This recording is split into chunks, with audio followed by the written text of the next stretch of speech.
Niner 767 Hillsborough Tower landing traffic. Holding for Catalina 767, traffic inside. D Whiskey Hillsborough Tower landing traffic. Do you have clearance yet? Whiskey holding short. No. Okay, what are you going to do about it?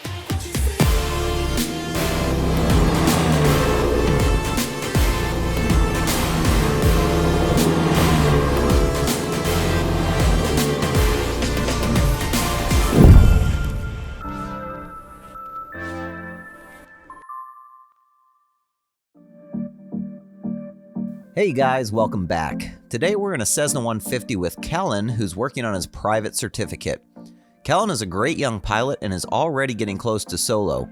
We took the opportunity today to work on some pattern work at Hillsborough so he could get practice in a Class Delta airspace. This happened to be the day the air show ended at Hillsborough, and there was a lot of unique traffic in the area coming and going from the airport. Fortunately, we were the only ones staying in the pattern, but as you'll see here, this didn't stop the controller from getting a little distracted. Let's first take a look earlier in the flight when I'm demoing a lap for Kellen, and you'll actually hear me mention the fact that we always need to ask ourselves whether or not we have clearance before proceeding on final.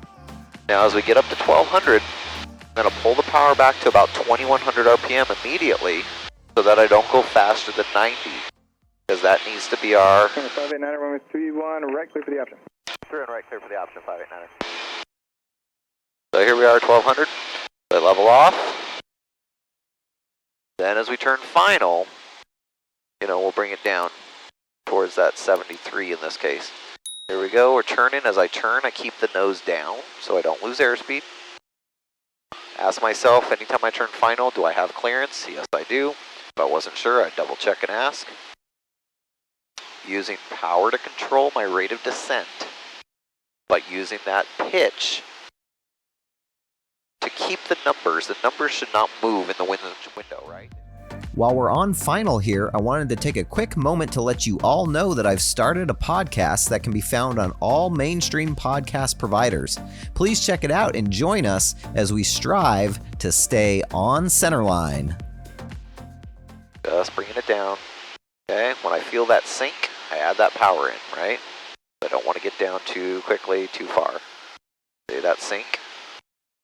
And I just ease that power out. Catalina, November 97. And just keeping it right over the center line. We're about 6 miles to the west. There we go, and then keep that into the wind a little bit. Okay, flaps up. Alright, your controls. Your controls, go to your takeoff.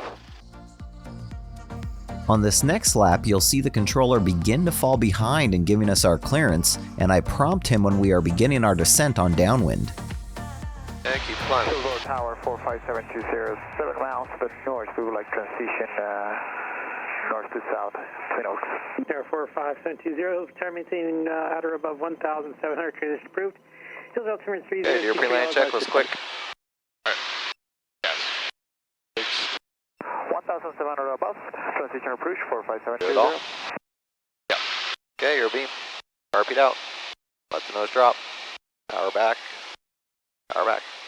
There it is, 10 degrees of flaps. Hold 90.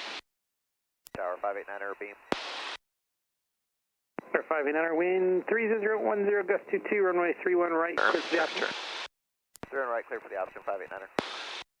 Okay, so now we'll fast forward to our last lap in the pattern before heading back to Twin Oaks. Okay, we'll do one more here before we head back to Twin Oaks. Kellen is doing a great job flying, but the controller is pretty busy and hasn't issued us a clearance yet. November 720, after you cross over the airport, descend discretion for Twin Oaks. Descend on my discretion for Twin Oaks, 4570. November 720, after you pass Hillsborough Airport. After I pass Hillsborough Airport, 45720. November 720, traffic on a straight into runway 31 left. Just over Cooper Mountain, Pilatus descending for Hillsborough, altitude indicates 1,900. Looking for traffic, 45720. Pilatus 34 Alpha, traffic ahead and to your right. 4 miles southbound, altitude indicates 2,000. Looking for the traffic, 34 Alpha. I keep watching Kellen as we listen to transmission after transmission, but fail to hear our tail number. November 720, traffic left side, just over TV Highway, altitude indicates 1,300. After you pass them, descend your discretion for Twin Oaks. After we pass the traffic, descend at my discretion, 45720. Hillsborough Tower, Bonanza 8283 Whiskey, holding short 31 left of Bravo, IFR. Tower, Catalina 767, Alpha 9, ready for takeoff. I wait as long as I can before prompting Kellen to see if he had his landing clearance yet. Catalina 9767 Hills for Tower landing traffic. Holding for Catalina 767, traffic in sight. D Whiskey Hills for Tower landing traffic. Do you have clearance yet? 83 Whiskey, holding short. No. Okay, what are you going to do about it? I just say Ask him. short final, or Yeah? do I just say I'm on short final? Yeah? Alright. Okay, so do we have clearance? Tower 6, 589, or short final, 2 on right. Number 588, runway 3 right, clear for the opposite, wind 31015, gust 20. That's 2 on right, 26589. Okay, you can't just continue without clearance, and if you didn't get it, you need to go around and just go around pattern. But, you know, the longer you wait, the harder it becomes, so don't wait. If you don't have it by the time you're turning base, say, hey, we're turning base, what's going on?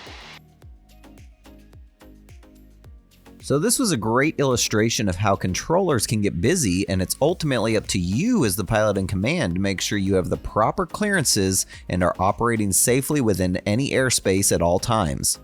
It can be too easy to get comfortable and complacent when you're doing the same thing over and over again, and that's when things can go wrong. In the end though, this was a great teaching moment, and Kellen did an awesome job handling some strong winds, including this unassisted landing back at Twin Oaks with a strong crosswind, and he hasn't even been trained on crosswinds yet. Thank you all for joining us today, and until next time, resume your own navigation.